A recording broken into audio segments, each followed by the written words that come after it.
Disitulah akhirnya pada suatu saat band gue tuh ditonton Oke. sama anak-anak potlot. Oh inilah cerita. Ini yang ditunggu ya? Ini cerita yang dimulai nih. Oke. Band gue terus gimana, ditonton Bang? sama anak-anak potlot. Oke. Jadi kelar kita manggung di backstage tuh mereka pada datang ke belakang panggung. Wah asik tuh band lo. Gitu. Wah keren nih, main-main dong ke potlot. Setidaknya gue berterima kasih dengan didikan yang dia yang keras. Gue bisa bertahan hidup, survive di perjalanan gue yang memang itu gak mudah gitu. Setelah bokap gue meninggal, gue di situ langsung kepikiran. Ya Allah, ini thank you ya Pak, gue bilang gitu. Lo udah mendidik gue segitu kerasnya. Gue nggak sekolah, gue harus disabet, ketahuan cabut gue di Gesper. kena gesper gitu segala macam. Tapi yang saat itu gue sempat punya perasaan, wah gue nggak suka nih sama lo gitu.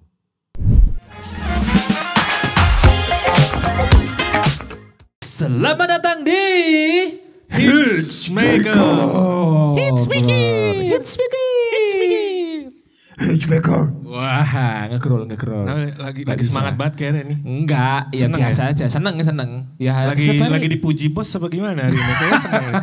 Biasanya kan gitu kan. Emang tuh sukanya kayak gitu loh, selalu apa positive ya? thinking. Iya, Positive bukan thinking gitu. bukan positive thinking ke situ. Belum. Apa ya, kayak mancing-mancing gitu loh sukanya tuh. Padahal ya biasa aja. Emang Nando tuh setiap hari tuh bawanya happy, nggak pernah sedih gitu kan. Happy-nya beda soalnya. Apa? Happy-nya beda nggak tuh? Kenapa? Oh iya lagi seneng emang gitu. So, hai hits people yang ada di rumah dan dimanapun kalian berada. Seperti biasa bersama saya Nando Pamungkas dan saya Anwar. ya sekali ini kita akan ngobrol seperti biasa. Seperti biasa nggak tuh? Seperti biasa dengan salah satu musisi yang wah ini menurut Nando juga jujur aja Nando baru kenal sama beliau ini tahun ini baru beberapa bulan kemarin gitu kan. Tapi namanya itu sudah menghiasi belantika musik Indonesia. Kalau sama Kirk Hammett dulu, kenalnya gitu. dari kapan? Kenapa? Kalau sama Kirk Hammett kenalnya dari kapan? Janganlah dibahas itu lagi. Kalau mau tahu biar nyambung simak di episode yang ngobrol bareng sama Gugun. Betul, itu disimaklah kelihatan kebodohan saya ya. Oke deh, kalau gitu langsung aja kita panggilkan This is Reynold Avandi. Yeay, beri tepuk tangan yang meriah. Wah. Itu kayaknya tadi device baru tuh kayaknya tuh. Enggak. Wah bohong, Enggak katanya baru. mau minjemin mana nih? Minjemin apa sih? Wih, mantap. tos dulu, selamat pagi. Tos dulu biar gak slang. Oh iya. Belum dimulai intro udah rap aja ya. Halo. Habis mancing-mancing nih. Iya. Tenang. Om. Kita pancingnya gak di awal-awal. Kita ngobrol yang Emang iya seru-seru lu ngelove gue yang nyemes mulu. Gimana Om Reynold, apa kabar hari ini? Ya alhamdulillah baik kabarnya. Terus berjuang ya Pak. Sibuk ya, soalnya Sibuk kemarin deh sempat kayaknya. kita undang tapi agak susah jadwalnya. Iya. Iya. Padet ya. Kayaknya lagi Sok sibuk. Enggak, kan lagi syuting Peaky Blinders kan ini. Oh iya. Topinya. Jadi kemarin Tahu-tahu kan lu. ada. Lagi sibuk apa sekarang Om Reynold? Ya yang paling pasti sama band baru. Oh iya, wis langsung nomor pertama nih band baru, Band baru. Terus Oke. lagi podcastan juga. Oh gitu, sempet Ya. bikin channel-channel podcast juga berarti? Ada. Oh. Jadi namanya RSG TV. Resg TV. RSG TV. Oke. Jadi playlistnya tuh ngobat 90s. Ngobat Ngobat 90s. 90s. Wah. Kalau Nggak cocok buat itu lu. gak cocok buat saya. Nggak gitu cocok, buat kan. gue cocok. Nah ini cocok nih. gitu kan. Tos 90-an juga udah. 90-an. Iya. besar Aku dari 90-an juga bang, mau ke 2000 tapi. Lahir. Iya. Terus selain Jadi podcast ngobat apa lagi? 90s tuh ada singkatannya. Oh gitu. Apa Ngobrol tuh? bareng anak tahun 90-an. Oke. Wih, keren. Jadi di channel itu gue ngangkat temen-temen seperjuangan lah. Oh, sekalian gitu. Mirip-mirip silaturahmi. kayak Hitchmaker sebenarnya Do. Iya. Oh, gitu ya? Iya. Mirip. Hitchmaker. Cuman ini benar mungkin segmennya ke orang-orang yang 90-an ya berarti bintang tamunya ya atau gimana? Ya rata-rata begitu. Oke. Gitu. Itu produksi sendiri Mas atau ada timnya udah? Kerja sendiri, Oh, iya. nyeting kamera sendiri. Loh kan terjawab. Kenapa kok Anda ketawa? Kan betul. Bisa aja kan orang bikin podcast sendiri kan ya kan gitu. Berarti sendiri produksi Sendiri ngedit sendiri. dari mulai gue bikin konten itu pakai handphone. Oh, oke. Itu yang tadi sempat di-mention yang udah sampai dapat 35.000 subscriber itu. Ya, itu. Wih, ya. luar biasa. Keren, keren mantap kali Om Reno. Tepuk tangan dong. Tepuk tangan lah. Bahaya nih Bang Atta nih salah satu Bahaya pesaingnya nih. Hitsmaker nih. Iya nih, waduh. Harus kita kejar nih. Iya Jadiin nih. benchmark nih gak boleh kalah nih sama channelnya Bang Reno. Iya. Sibuk dengan band Om, podcast terus apa lagi nih? Selebihnya ya lagi ya main-main gitar. Main-main gitar. Ngomongin soal gitar, Latihan gitar. awal main musik berarti main gitar nih atau gimana Bang? Main bass sebenarnya. Oh gitu. Awalnya main bass. Oh, terus kok gimana kok bisa switch ke Jadi gitar tuh? SD kelas 6 itu gue udah mulai ngeband-ngebandan. Oke. Nah terus dari kelas 6 SD naik kelas 1 SMP Oke. ngeband beneran tuh sama teman-teman. Oke. Waktu itu milih jadi pemain bass karena Oke. waktu itu ya gue tertarik wah kayak bass enak nih. Atau kalau bass itu kan mungkin simple gitu ya, nggak ribet atau gimana? Ya selain simple karena terus gimana ya? Jadi awal dikenalin di band itu di situ tuh udah ada pemain gitarnya. Oh gitu. Ya karena Udah ada pemain gitarnya. Karena kan zaman dulu kan jarang yang mau main bass antara kalau Iya. enggak drum, gitar, Iya vokal aja. Iya, jarang kayaknya- yang mau jadi bass. Iya. Padahal dari SD tuh gue udah latihan gitar tuh, udah belajar gitar. Terus pas SMP, wah nggak ada ditawarin ngeband Tapi sama ngebass. pemain gitar. Oke. Akhirnya udah gue ngebass deh gitu. Oke. Sampai akhirnya waktu itu dengan perjuangan minta beliin bass tuh gue nggak dikasih sama orang tua. Oh gitu. Karena orang tua pengennya gue sekolah. Tapi Sekolah kan yang bener gitu. Iya, tapi kan bukan berarti nggak Iya sih. bukan berarti ninggalin sekolah kan sebenarnya. Apa pengen jadi musisi tapi nggak sekolah gitu. Ya sebenarnya pada saat gue ngeband-ngebandan itu sekolah gue udah mulai males. Itu SMP ya. SMP. Badung banget emang itu Badung gitu. pokoknya hidup full untuk jadi musisi gitu berarti Mas ya? Atau gimana? Ya bukan sih karena memang wah gue suka ngeband gitu. Ternyata Oke. gue suka nih gitu. Dari mulai kita ngulik lagu pakai kaset. Oke. Wah itu-itunya tuh jadi ya pokoknya gue lebih seneng belajar, lebih seneng ngeband daripada gue belajar. Tapi pada saat itu main musik udah menghasilkan atau belum tuh waktu SMP itu? Belum. Masih ngejar passion aja Masih sih. ngejar Masih sebenarnya. passion ngejar tuh ya. passion aja. Terus 1, kelas 2, kelas 3 gitu. Tapi ya sekolah masih lah ya. Oke. Walaupun Sambil ngebahas di kelas. walaupun sering cabut buat latihan ngeband sama teman-teman kan. Iya. Teman-temannya satu sekolah. Satu sekolah, Oke. satu sekolah. Nah, mulai dari SMA itulah gue mulai menetapkan untuk gue kayaknya ini tujuan gue nih. Jalan hidup ya. Jalan Music, ninjanya iya. Bang Reynold. Jalan ninja. Jalan ninja. Terus gue jalanin ngeband sambil sekolah sampai akhirnya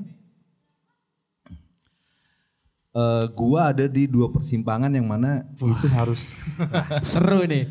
2 persimpangan apa nih kira-kira nih Mas? jadi SMA itu sekolah gue udah mulai berantakan lah. Oke. Kelas 2 SMA gue mulai berantakan. SMA lu di mana Bang? Nah SMA itu gue 3 kali pindah sekolah. Oke. 1 gue SMA di Halim karena gue dari SMP gue di Halim. Oke. Dapatlah yang satu ranting tuh maksudnya satu wilayah waktu pada saat itu kan gitu kan. Iya.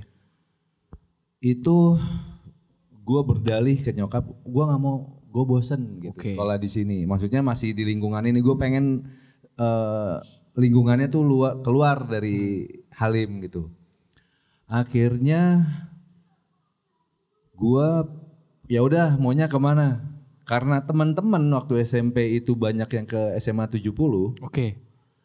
gue mau ke 70 Oke. gitu. Ya udah, tapi pada saat itu kan nggak bisa langsung. Gue harus masuk ke sekolah biasa dulu. Sekolah pindah lagi sekolah yang biasa, nanti setelah itu baru naik masuk ke 70. Jadi ceritanya kayak gitulah. Agak ribet ya itu perpindahan. Apalagi kan 70 kan salah satu SMA unggulan kan. Iya, salah satu SMA unggulan, dan ya gue nggak tahu sih pada saat itu 70 tuh the best apa ternyata ini bagus the bestnya emang karena sekolah itu enggak, ini salah satu unggulan di gitu. Jakarta Selatan. Iya, di Bulungan. Oke. Nah, kesampean juga akhirnya gue masuk 70. Pindah tuh akhirnya ya. Walaupun pada akhirnya ya gue di situ gue nemuin teman-teman ngeband gue juga akhirnya yang sefrekuensi. Oke. Dan ada rasa nyesel juga sih gue masuk 70 karena tukang berantem. Iya, sama 6 ya. Itu tahun berapa sih Bang lu di SMA tahun berapa sih? SMA tahun berapa ya? Sebentar ya. 92, 91. Iya, tahun 90-an gitu. Oke. Ya lagi lucu-lucunya lah itu ya. Ya lagi gemes-gemesnya. Sampai sekarang juga masih gemes Gua di situ udah mulai mulai males nih. Oke. Pokoknya dulu itu setiap hari karena kantor bokap gua tuh deket banget sama sekolah. Jadi setiap pagi tuh gua nebeng sama bokap. Oke. Pulangnya naik bus. Oke. Walaupun gue dianterin sampai depan sekolah, gue cabut. Naruh tas doang, akhirnya gue cabut. Ayo kita ngeband. Nah, teman sekelas gue tuh punya studio. Wah, itu. Ya, gue ngeband lah di situ, ngeband. Ya pokoknya nih, gue nggak ngerti. Gue selalu ketemu orang-orang yang suka ngeband juga. Pada, lo ngeband nggak? Ayo kita ngeband yuk. Gitu. Iya. Nah di situ gue mulai milih jadi pemain gitar. Oke, saatnya nih ya menunjukkan. Tapi ada pertanyaan gue gini, kan Bang Reno cabut buat ngeband nih. Emang nggak bisa habis pulang sekolah Bang? Gue juga dulu ngeband, gue sekolah dulu pulang baru gue latihan gitu. Maksudnya lu latihan band berapa jam? Karena euforia rasa senengnya pada saat itu tuh bener-bener anak band tuh bener-bener lo gimana ya? Asik banget gitu loh. Ini gue lebih tertarik sih itu. Tujuan gue ke sekolah itu dengan harapan gue ketemu teman-teman. Ngeband. Ya akhirnya gue bisa ngeband bareng gitu loh. Yang satu frekuensi lah ya. Yang satu frekuensi. Jadi intinya gitulah. Jadi gue dianterin akhirnya ntar dari jam 9, setengah 10 istirahat nih. Wah anjir masih jam 9 pagi langsung. Memang cabut ngeband. Ya kan nunggu istirahat dulu dia baru cabut. Iya sih. Iya kan nunggu istirahat kan. Wow istirahat. Yuk gimana kalau kita ke tempat ini. Tempat anak-anak gitu. Ayo. Nah pada saat itu. Jadi teman ngeband gue tuh anak orang kaya banget nih. Oke. Jadi kalau udah jam segitu tuh orang tuanya tuh udah gak ada. Sibuk kerja gitu ya? Sibuk kerja, nah kita ngeband lah. Mulai deh tuh kita ngulik bareng. Nah ini keseruan yang memang pada saat itu gak bisa gue lupain. Jadi kita bawain lagu ini nih, yuk kita kulik bareng. Nah disitulah tuh. Tapi by the way kalau misalnya dari, kan candu banget nih sama ngeband nih. Dari sisi musisi sendiri yang jadi yang kiblat bermusiknya Bang Reno tuh siapa sih Bang? Pada saat itu gua lagi seneng-senengnya kayak Ugly Kid Joe. Itu kan lagi happening lah pada masa itu. Anthrax. Terus Trash apa aja sih sebenarnya pada saat itu kita kulik lagu ini Sepultura wah gitu, musik-musik anak muda band-bandan pada saat itu lah ya pokoknya. Iya. Nah, jadi mulai nih gua ya udah gue main gitar deh gitu. Karena kan memang gue ngulik-ngulik gitar. Kuliah gitar. Disitulah persimpangan yang gue tadi ceritain itu. Antara gue mau bener-bener milih main musik. Atau gue ikutin kata orang tua. Nah itulah perjuangan yang sampai sekarang gue gak lupa. Jadi intinya orang tua gue tuh khususnya almarhum bokap. Itu emang udah pokoknya kalau mau ngeband ya lo tanggung sendiri. Kalau lo mau sekolah gue pikirin. Gitu. Jadi akhirnya ya udah gue pilih ngeband dan itu gue bener-bener dilema. Nah kebetulan ada satu apa ya, kalau gue bilang dulu di rumah gue tuh saking orang tua gue tuh pengen banget anak-anaknya belajar. Jadi dipanggilin tuh guru bahasa Inggris, guru matematika. Private gitu ya Mas ya? Guru matematika, sampai guru renang itu dipanggilin. Oke. Nah karena nyokap gue nih melihat lah ya, nih anaknya pengen banget nih di kesenian gitu kan. Akhirnya dipanggilin lah guru, bukan guru sih sebenarnya, dia pelukis. Dia pelukis, jadi dia didatengin atas dasar rekomendasi dari guru matematika yang ada datang ke rumah nih. Coba deh Bu, ini saya punya temen nih, gitu. Kira-kira bahasanya gitu lah ya. Namanya Doting. Nah, dia itu penulis kalau lo dulu pernah tahu ada majalah Bobo, majalah Ananda. Majalah Bobo. Dia punya tuh rubrik. Oh, dia nulis di situ tuh Mas ya, di rubrik gitu ya. Selalu tuh ada cerita-ceritanya dia tuh di situ. Datang, cocok nih gue sama dia nih. Gue ngobrol terus. Iya, pokoknya dia datang ke rumah sampai gue menganggap dia tuh bapak angkat gue. Karena dia bisa memahami apa gue, cara berpikirnya. Iya, dan gue ngobrol nyambung. Dari mulai gue dibilang satu-satunya, kalau lo mau jadi pemain musik, lo harus suka baca. Lo harus mencintai baca. Jadi gue dari situ mulailah belajar kayak, karena dia juga penulis ya, jadi gue dikenalin, gue disuruh untuk baca buku. Lo harus cinta baca gitu, biar lo juga nanti gampang untuk bisa nulis lirik segala macam. Karena gue bilang sama dia, gue pengen buat lagu susah banget deh. Gimana ya caranya gitu? Ya lo baca. Jadi korelasi membaca dengan bermain musik itu fungsinya lebih ke arah buat songwriting sebenarnya Bang ya? Iya, ternyata di situ akhirnya gue tahu gini gitu.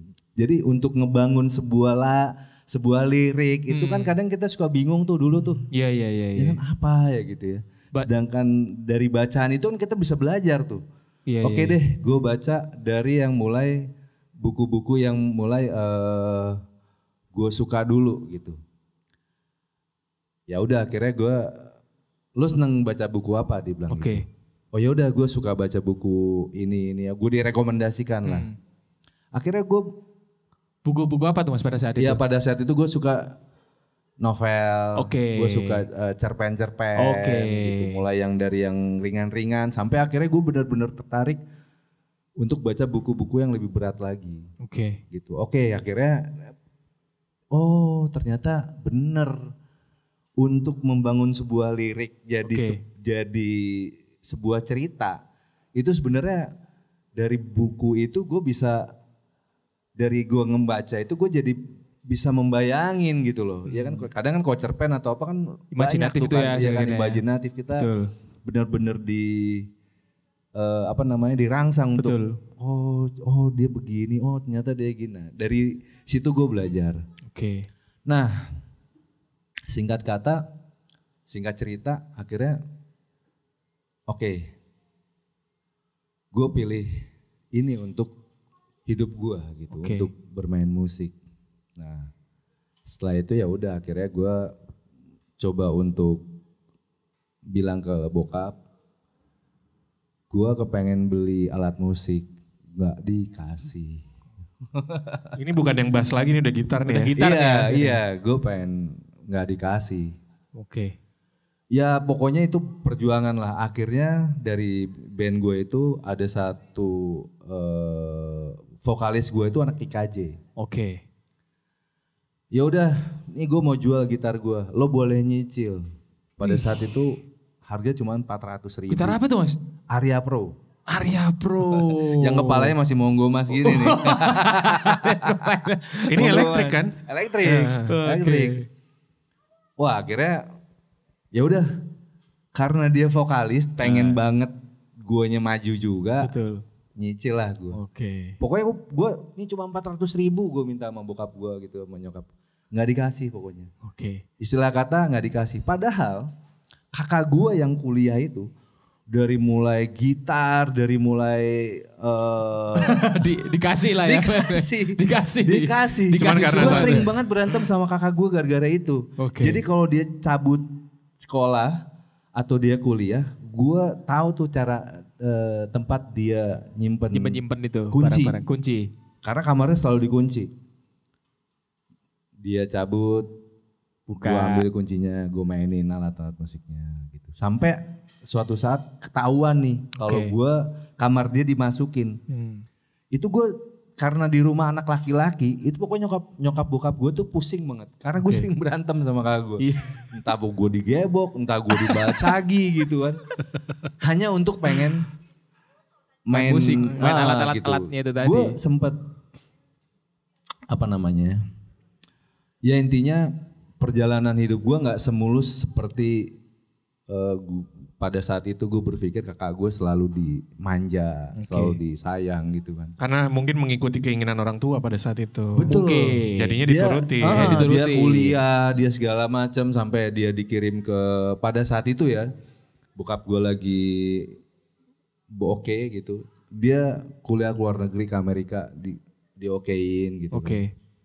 Gue ngeliat teman-temannya, tapi gue nggak tahu nih. Gue pokoknya nyangka lu pilih kasih. Gitu. Asli di situ.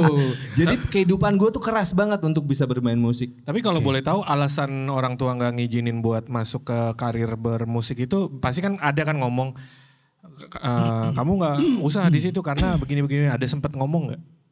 Ya karena gue anak ketiga dari 6 bersaudara gitu. Jadi ya kepengennya, jadi kakak gue yang pertama itu bisnis, yang kedua dokter, yang ketiganya apalah gitu ya. Jadi intinya gue pengen banget, mungkin pada saat itu orang tua gue tuh pengen banget gue di jalur pendidikan formal. Insinyur lah gitu ya. Ya kayak gitu. Tentara gitu. Tapi ya kalau tentara militer. Militer gitu. Terus Bang. Nah ya intinya gue memilih jalan pahit itu. Walaupun gue harus menerima itu. Dan gue cabut sekolah gue harus terima pisang lidi. Gesper gitu. Jadi segitu kerasnya bokap gue gitu. Jadi pada saat itu akhirnya gue memilih jalur itu. Memilih jalur untuk main musik. Tidak bersekolah, gue main musik. Tidak bersekolah ini maksudnya gak lanjutin kuliah? Iya. Gitu. Oke lah, akhirnya mulai berkembang main musik gue. Terus gue sering banget, gue mulai kenal teman-teman banyak di musik. Sampai gue ketemu, kalau gue bisa bilang itu mentor gue untuk belajar gitar lah. Pada saat itu dia ngajakin gue ngeband, ayo kita ngeband deh. Lo main gitar, kita 2 gitar. Kita main yang seriusan. Jadi gue main setiap weekend itu di Ancol. Reguleran gitu Mas atau gimana? Enggak, jadi kalau di Ancol dulu tuh suka ada Friday Rock gitu, terus ada jazz segala macam di pasar seni. Iya. Ada tuh, jadi kalau zaman itu memang lagi ngetopnya tuh. Siap, terima kasih kakak. Banyak ulang tahun nih. Friday Rock ya Mas ya namanya? Friday Rock terus. Berarti itu satu hari musik rock semua tuh? Atau gimana?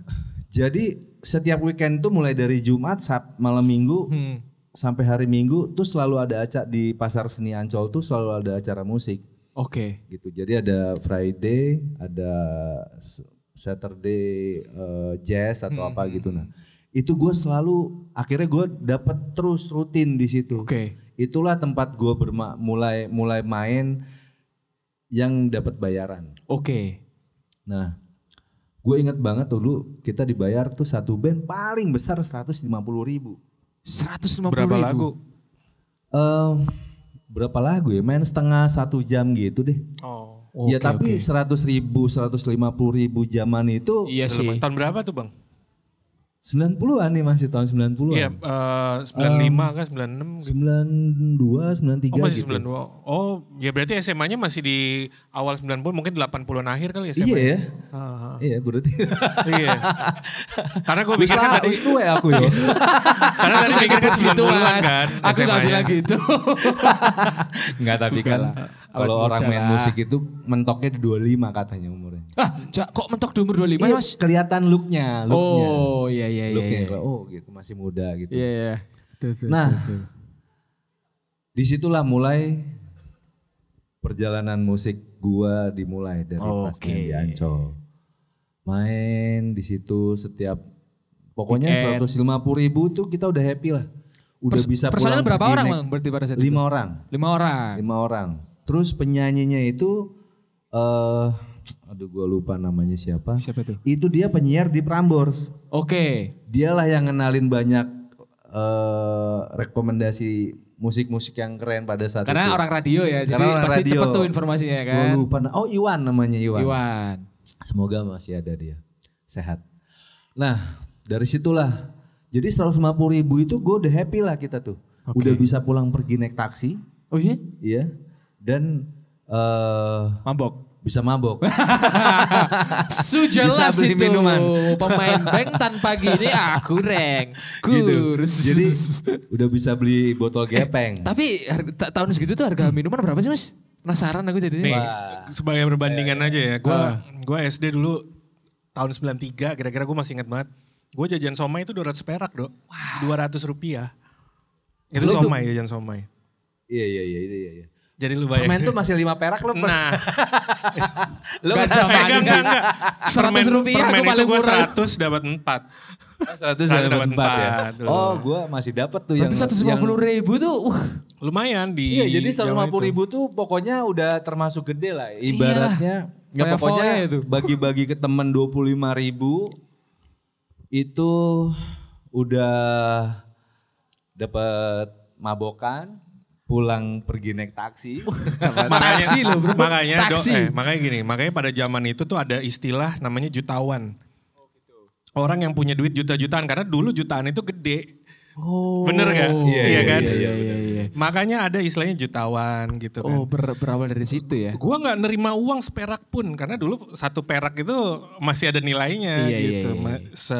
Sebesar itulah dulu bayangannya mungkin. Kalau buat teman-teman yang masih bingung 150.000 dulu berapa sih gitu. Iya. Terus Bang. Nah disitulah akhirnya pada suatu saat band gue tuh ditonton. Sama anak-anak Potlot. Oh inilah cerita. Ini yang ditunggu ya? Ini cerita yang dimulai nih. Band gue ditonton sama anak-anak Potlot. Oke. Jadi kelar kita manggung di backstage tuh mereka pada datang ke belakang panggung. Wah asik tuh band lo. Gitu. Wah keren nih. Main-main dong ke Potlot. Karena kita di sana tempat ngumpulnya anak-anak main band. Anak-anak musik ada ini ada itu. Ayo main-main. Nah, pada saat itu, nih gue udah tahu nih Potlot tuh siapa, ada siapa, orang-orangnya siapa aja udah tahu gitu. ya. Gue nggak nyangka kalau ternyata anak-anak Potlot tuh yang nonton rajin datang ke sana tuh untuk nonton konser-konser kayak gitu. Nah pertanyaan gue waktu lo disamperin Bang sama anak-anak Potlot tuh lagi bawain lagu apa sampai akhirnya mereka, wah asik nih gitu, lo main musiknya asik gitu. Iya dulu. Lagu-lagu yang gue bawain sekitar kayak ya tadi itu Ugly Kid Joe, Anthrax, terus yang lagi ngetop banget di tahun itu. Ngetop tapi yang alirannya yang kayak gitu lah ya. Iya terus Guns gitu. Nah karena gue merasa di undang, oke nih kita udah dapat undangan terbuka nih kan. Gue datang ke Potlot, gue datengin. Gue cari pada saat itu ada Pai kan datang. Pak di malam itu ada Pai juga. Oh gue kesini mau ketemu Pai. Gitu. Akhirnya datang lagi. Pas pertama kali gue datang, wih gila nih ada calon gitarisnya Slang nih gitu. Kayak gitu ya? Enggak, jadi gue disambut lah ya. Oke. Pada saat itu gue inget banget Opi. Lagi cari gitaris. Opi Andaresta. Oke. Dan Imanes itu baru keluar tuh albumnya tuh. Imanes album Anak Pantai. Iya. Iya kan? Langsung lah. Ya udah lo bantuin gua aja. Bantuin Opi nih waktu itu. Iya bantuin Opi, bantuin Imanes gitu. Akhirnya gue lah yang akhirnya yang lama itu di awal itu akhirnya gue bantuin Imanes. Sampai gue masih pakai gitar itu kan, Area Pro itu kan. Wih gila bawain reggae tapi monggo mas gitarnya. Gue diledekin. Asyalan kampret nih gue bilang. Akhirnya gak apa-apa lah yang penting main gitu ya. Main lah, di situ kan emang dulu banyak banget ya musisi ya. Ada Almarhum Cole, ada Dade, ada Boris, Njet, ada Slang. Bongki itu yang pertama kali ngajarin gua ngulik lagu-lagunya Imanes. Karena kan gua di situ Bongki ajaib tuh di album pertama itu kan dia. Sampai gue bilang, Bong ini bunyinya pakai apaan sih nih efeknya gitu. Oh itu pakai wah. Oh ini pakai dynamic filter nih. Oh Mas Bong itu ternyata sudah mengulik sampai efek-efek gitu ya dia dengerin musiknya. Iya, Bongki itu yang isi iya. gitar di album Imanes. Nah ya udah karena dulu dia yang ngulik ya, dia yang rekaman, gue sering datengin Bongki ke rumahnya. Nggak belajar gitu. Bong ini pakai apa Bong? Kok ini bunyinya begini gitu. Oh pakai ini aja nih, ini. Akhirnya udahlah dipinjem-pinjemin efek. Mulailah di situ musik beneran, bermusik beneran. Udah ngulik 100% tuh ya, ibaratnya kayak efek, teknis, non teknis udah. Musik for life. Tuh, musik for life gitu. Gitu, musik for life. Jadi gua main sama Imanes, gua mulai dapet bayaran dengan benar gitu kan. Berapa mas pada saat itu akhirnya pas ikut Imanes berapa tuh? 750.000 satu anak. Naik kelas bos kalau ini mah bukan mabok lagi nih bos. Wah. Walaupun minuman kita cuma 750 perak waktu itu, mabokan kita tuh Raja Wali. Hah bentar, ini kan fee-nya 750.000 nih, maboknya 750 perak. Itu kayak. Iya tetep lah karena kan namanya gue itu pada saat itu gue pulang ke rumah tuh seminggu sekali lah. Mesti rock and roll banget.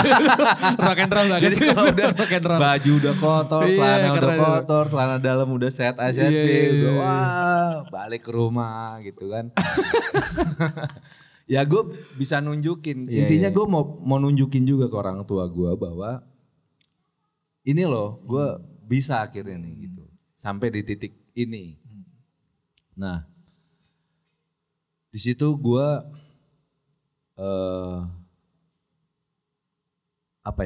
ngerasa sedikit bangga lah bahwa gue bisa nunjukin bahwa pilihan gue tuh nggak salah. Gitu.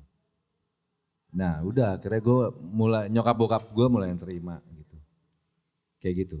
Dibelikan gitar akhirnya mas tapi setelah itu? Enggak. Udah kan udah bisa cari duit cuy. Oh ya siapa tahu nih ya udah nih. Justru teman-teman gue yang baik pada saat itu tuh karena memang gitar gue ngerok banget tuh. Akhirnya Imanes sampai Pai tuh ngasih gitar sebenarnya. Jadi dia suatu saat dia pulang dari Amerika. Dia bawa gitar Fender. Nah gitar itu akhirnya. Fender apa nih bang?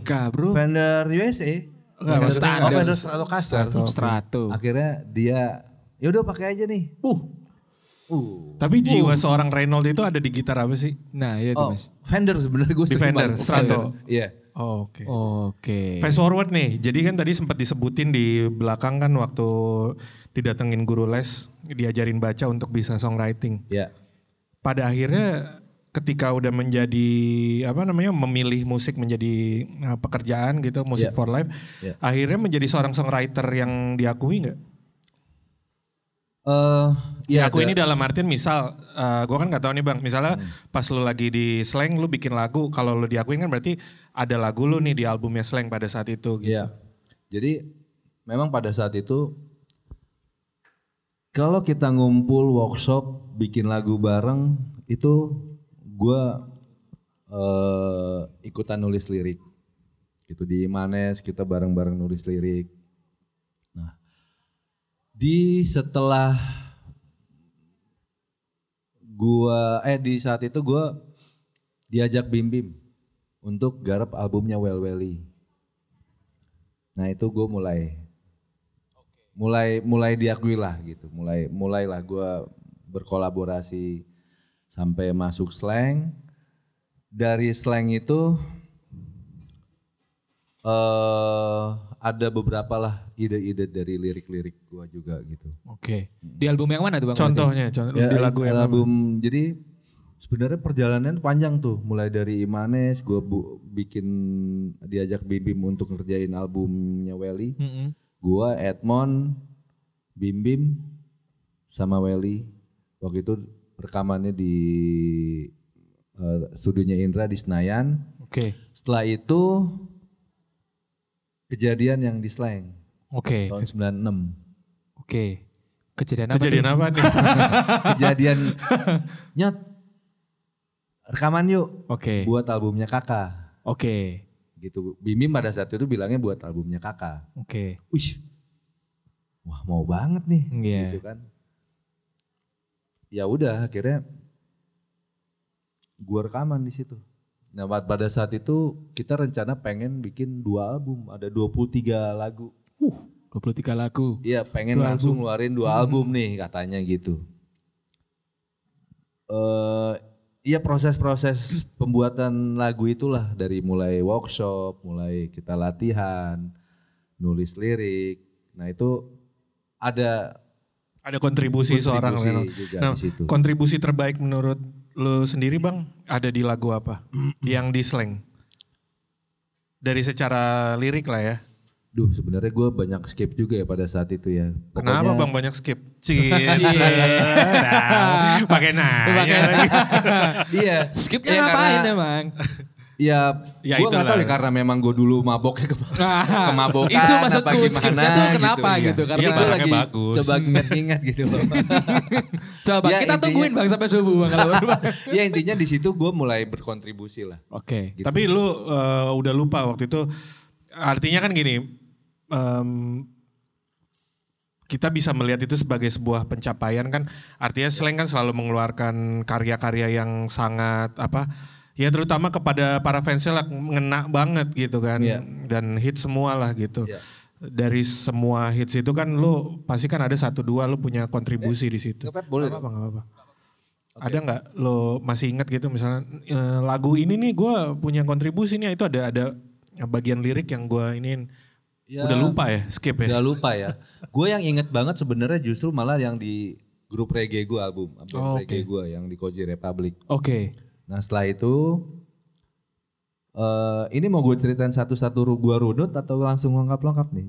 Yang enak aja, langsung aja. Ya langsung aja Bang. Nah pokoknya gue keluar dari Slang, gue bikin album bikin band Koji Republic. Nah di situ gue mulai buat kayak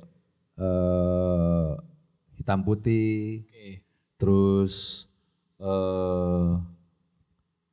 apalagi ya, Bidadari Manisku. Nah itu mulai gue bikin lirik juga di situ. Oke. Tapi kalau misalnya masalah Slang, masalah kontribusi, royalti aman dong berarti harusnya. Karena kan kayaknya pasti nggak 1 atau 2 lagu tuh Bang Reynold Time di sana kan pasti banyak lah, ada beberapa gitu. Itulah ya maksud gue, dulu kita masih lempeng-lempeng aja bermusik. Jadi kita waktu itu musik tuh yang penting udah deh main musik, berkarya aja gitu loh. Pengetahuan gue tentang hak karya cipta itu juga masih belum sampai ke situ gitu. Jadi gue nggak tahu ya bagaimana proseduralnya atau bagaimana mekanismenya pada saat itu. Yang penting gue happy lah main musik dan bisa ada di Slang. Tapi kan soalnya kan aku pernah, bukan aku pernah sih, kemarin tuh aku sempat baca kalau memang Mas Om Reynold kan deket juga sama Mas Bim Bim gitu.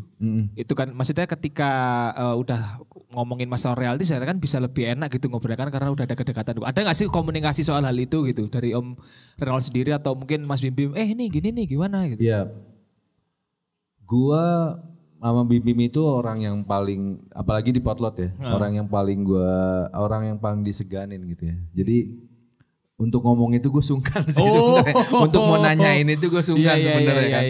Jadi ya menurut gue cuma satu, gue bersyukur aja gue bisa ada di sejarah musik yang memang tercatat gitu. Jadi itu aja sih.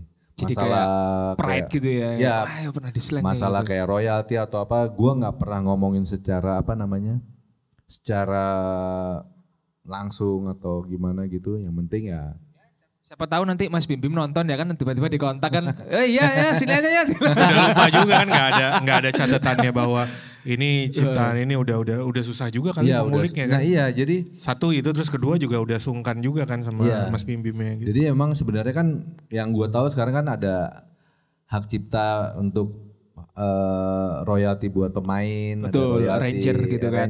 Segala macam. Nah itu sebenarnya kan dari sekarang kita udah tahu kan gitu. Banyak belajar juga. Nah ya udah akhirnya gue intinya awis yang penting persahabatan baik, hubungan baik itu buat gue paling utama itu ya. Paling utama gitu. Tapi gini Bang Renold, sebagai seseorang yang memilih musik menjadi jalan hidup dulu kan akhirnya ceritanya bagus banget tuh sampai ibaratnya menentang orang tua lah gitu kan.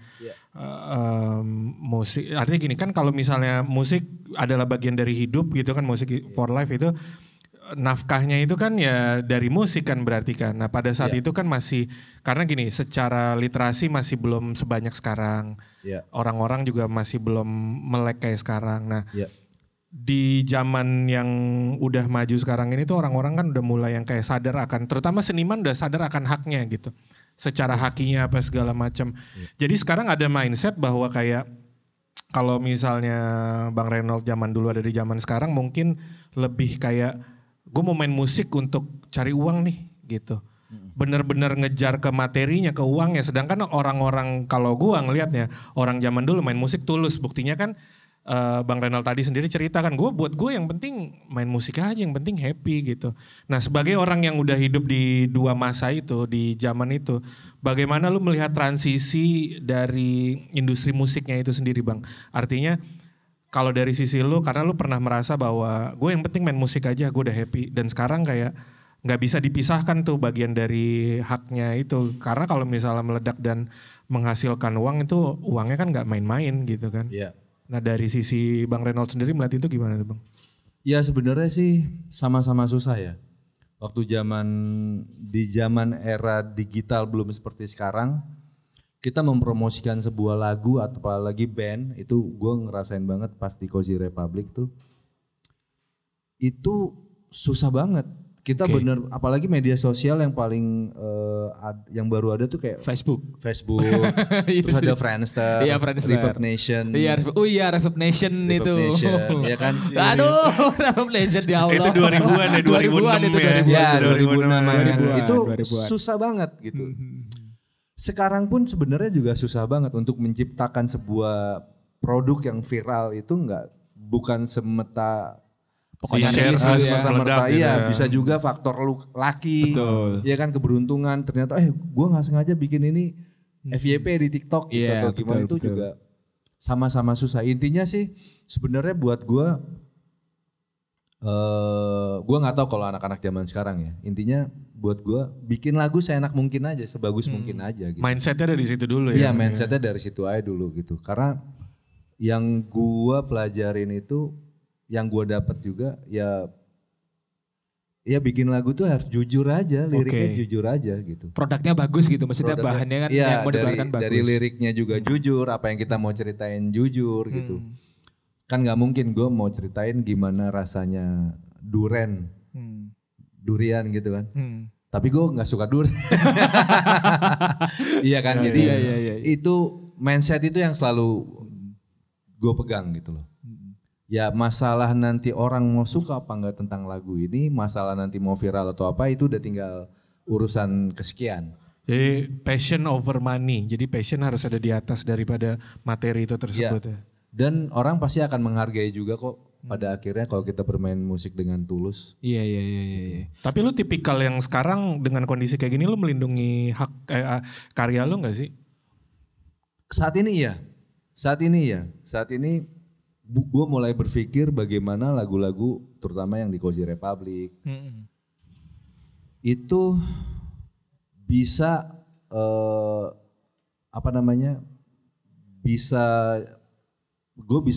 bisa punya dari mendapatkan hak gue dari situ.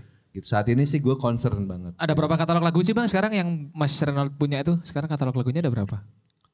Ya gue kemarin 2015 sempat ngeluarin single. Itu gue ada 4 lagu juga. Terus kemarin terakhir yang Vitamin. Itu gue juga buat. Ya banyak sih ya lagu ya sebenarnya. Dan ada lagu juga yang belum gue rilis sampai sekarang. Padahal di situ lagu itu proyek keroyokan. Ada Iwan Fals, ada ngeri itu bang. Iwan Fals, ada Yoyo yang main drum, ada Eros yang main gitar, ada sedap. Apa namanya? Ada Cella yang main gitar juga. Cella kotak. Baron jadi almarhum Baron ininya. Ada itu tuh Yudi juga. Operatornya. Oh ini Yudi Operator dunia ya. Operator dunia. Operator dunia. Iya tuh. Ada dia juga, ada Yofi Nuno, terus penyanyinya ada. Oh Yofi Nuno. Yofi Nuno, terus ada Kikan. Yang nyanyi ada. Kikan. Siapa? Penyanyinya ST12. Charlie. Ada Charlie. Ini proyek pribadi. Lagu gua. Dan itu pada saat itu emang lagu ini gue pengen buat untuk gue dedikasikan kepada musisi-musisi tua yang memang pada masanya dia jaya dan di saat mereka tua dia kurang beruntung. Gitu. Nah itu gue ajak musisi-musisi itu satu-satu. Merinding aku. Kita buat satu gerakan yuk. Gitu. Gerakannya gue namain Indonesia Menggugah. Belum dikeluarin. Sampai saat ini udah jadi video klip, masternya udah jadi tapi belum dikeluarin. Itu masih ada zaman almarhum Baron udah lama banget dong. Lama itu 2000 berapa ya itu? 2015-an. Wow, lama banget itu bang. Tunggu bentar lagi nih bang, tunggu 2025 jadi 10 tahun lah rilis gitu. Jadi ada gimmicknya. Iya, 1 dekade tuh. Iya, jadi kemarin sempat ketemuan juga sama Mas Bujana. Gimana nih mas lagu kita keluarin bang? Ayo kita keluarin aja ntar kita pikirin dulu keluarinnya ada gak nih orang yang mau menjadi investornya gitu loh. Karena label kita kayaknya siap menampung proyek sebesar itu ya. Kayaknya sih siap sih. Iya. Nanti langsung dikomunikasikan aja. Kayaknya menjanjikan soalnya itu. Iya, jadi udah jadi video klip, udah jadi lagu. Sayang banget tuh. Tinggal kita obrolin aja. Tapi Mas Bujana kepengen kalau bisa tujuannya tetap aja nih. Kita memang bikin satu pergerakan gitu dari lagu ini gitu. Karena memang udah hampir sekitar 12-15 musisi yang terlibat di situ. Dalam satu lagu tuh mas ya? Dalam satu lagu ini. Gila sih. Gitu. Gila sih. Ntar publishernya agak pusing tuh. Itu bisa ngajak itu meyakinkannya gimana? Apakah dengan bayaran yang bagus? Enggak sih, dari pertemanan sebenarnya. Gue coba ngubungin Mas Bujana dulu, ngobrol. Mas bikin ini yuk. Nah dari Mas Bujana tertarik nih. Kebetulan Mas Bujana kan juga dia emang selain musisi dia juga suka dengan hal-hal yang memang namanya apa? Movement gitu ya. Bikin pergerakan gitu ya. Bikin pergerakan yang intinya bagus. Kalau bagus gue mau gitu. Oke. Wah gue senang nih kalau Mas Bujana udah mulai menunjukkan ketertarikan itu ya. Gitu. Ayo kita ngobrol. Nah, ada Baron, akhirnya ada ngobrol lagi. Oh udah kita ajak ini. 15 songwriter dalam satu lagu tuh bikinnya gak rumit tuh mas. Kayak maksudnya mungkin kalau ada revisi-revisi gitu. Lagunya udah gue buat dulu. Oke, lagunya dari Bang Renot nih. Basic lagunya udah gue buat dulu. Nih lagunya. Jebret gitu kan. Patternnya ini udah gue rekam. Lantas tinggal karena musisinya banyak. Tinggal tuh akustik depan pembukaannya Bujana yang yang keren banget. Ngeri bos. Bahaya gitu. nih. Ini kalau lu bisa ngomong ke diri lu di masa lalu kayak lu bakal ngomong perjuangan lu membuahkan hasil. Gue bisa ngumpulin nih musisi level nasional ya kan. Ya artinya kan sebenarnya ini kan otaknya dari lu kan dan orang-orang ini kan harus mau nggak mau ngikut konsep ikut itu ke gitu. Bang Reynold pasti otomatis. Cuman karena memang mereka musisi-musisi dan arranger juga masing-masing akhirnya gue mesti ngikutin maunya mereka. Oke, ini kasih gini nih. Kasih gini. Tapi tetap aja grand design-nya dari ya. Bukan lirik dan musik dari gue buatin dulu nih gitarnya gini. Oh yang ini kita ganti akustik ya. Oke. Ntar ini karena ada dipanggil Mas Yofi, dia mainin ganti. Ada Mas Yofi lagi. Mas Yofi loh. Mantap kali. Kahitna itu band ya? Iya. Pak Yofi mohon maaf. Kita kan sama-sama suka drakor Mas. Udahlah jangan musuhan. Keren, tapi sorry kan tadi dibilang kan bokap udah gak ada nih. Kalau nyokap masih ada gak Bang? Nyokap masih ada. Nah dia tahu nggak lu bikin movement ini? Tahu. Terus ya, komentarnya setidaknya gini sih.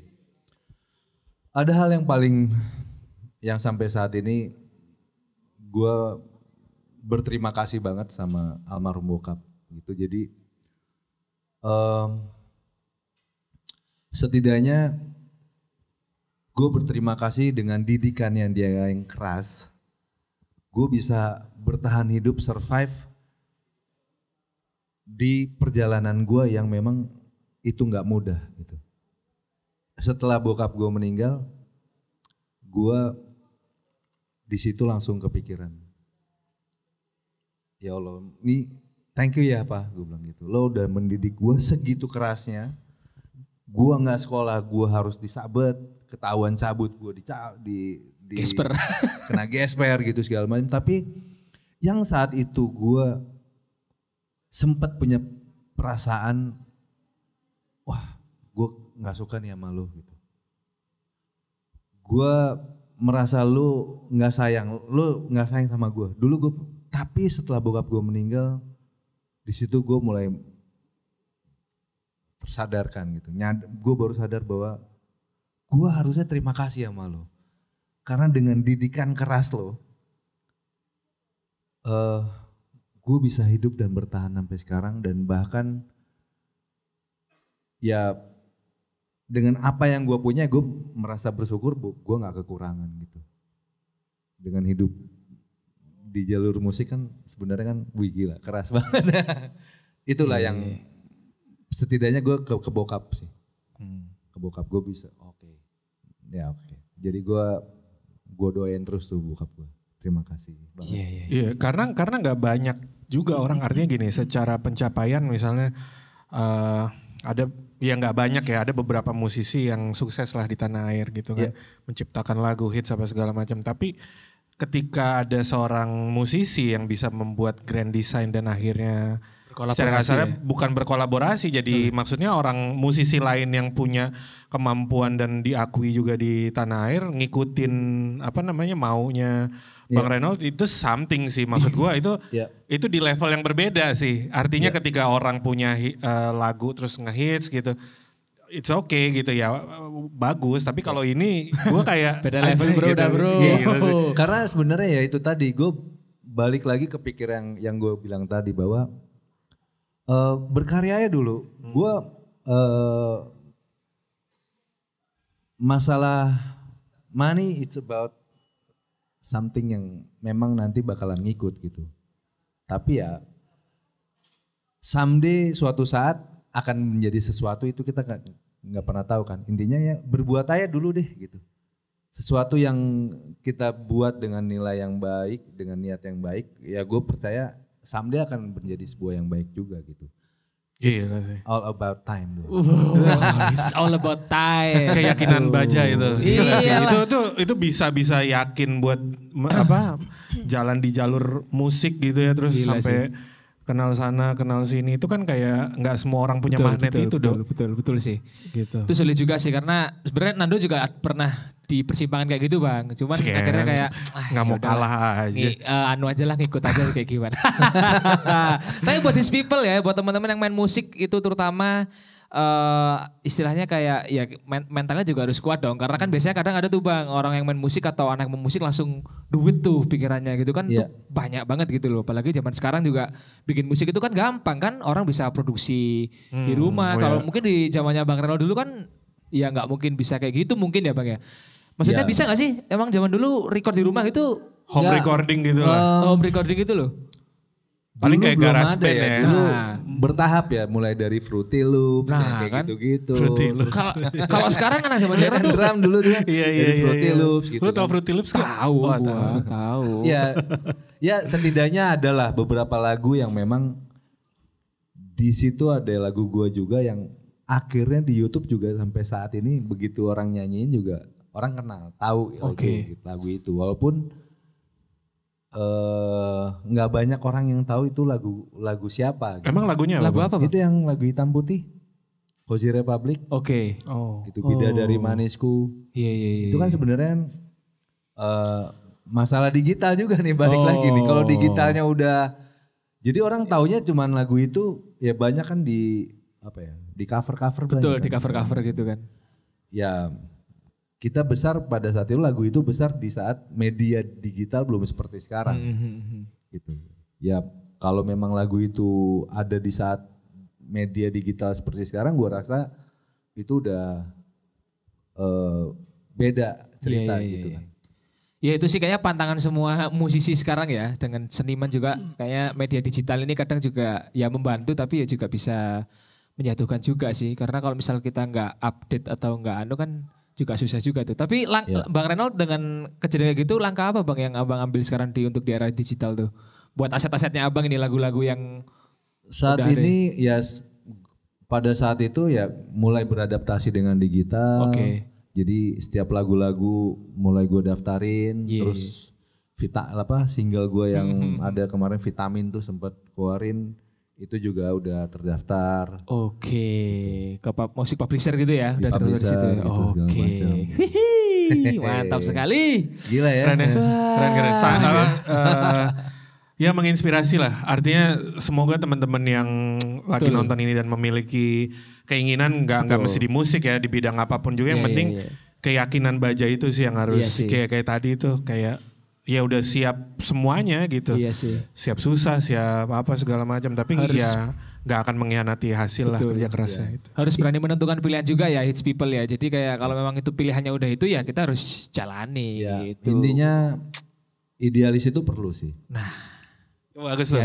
Quote of the day. Idealis itu bagus. Dalam bermusik itu atau dalam berkarya atau apapun lah ya. Perlu Mas ya. Perlu sih. Jangan takut idealis ya. Sekarang kan banyak orang yang gak berani untuk bersikap idealis. Kayak gue ikut industri aja deh gitu. Ya itu balik lagi ke pilihan masing-masing sih. Setidaknya jati diri lo di saat lo harus melacur untuk mengalahkan idealis. Tapi jati diri lo tetap ada gitu. Terbaik. Dari keluarga baik-baik. Tepuk tangan buat Mas Reynold Affandi. Wah ternyata seru sekali ngobrolnya ya. Gak expect sekali bahwa kita akan ngobrolin Mas Reynold itu juga lumayan banyak. Terutama tadi dari ceritanya dulu awal ngeband gitu kan. Terus ternyata juga sempat bekerja sama. Istilahnya juga ada project dengan Mas Yofi, Iwan Fals. Wah dengan musisi-musisi kelas atas. Itu merupakan experience yang Nando juga baru tahu tuh Mas. Wah mantap sekali. Silakan Bang Yanuar ditutup. Gak mau lah. Kampret. Lu dibayar mahal-mahal gak mau mesti kayak gini nih Bang. Dia tuh gak membuka gak mau nutup nih. Oke deh buat these people Mas, terima kasih banyak ya sudah menyiapkan waktu di sini. Sukses selalu buat kedepannya dengan band umum juga. Habis ini rilis single kedua yang pasti band umum lah. Rumah baru. baru. So buat these people terima kasih sudah menonton episode kali ini. Kali ini saya Nando Pamungkas. Reynold Affandi. Dan gue Yanuar. See you on the next episode. Bye-bye.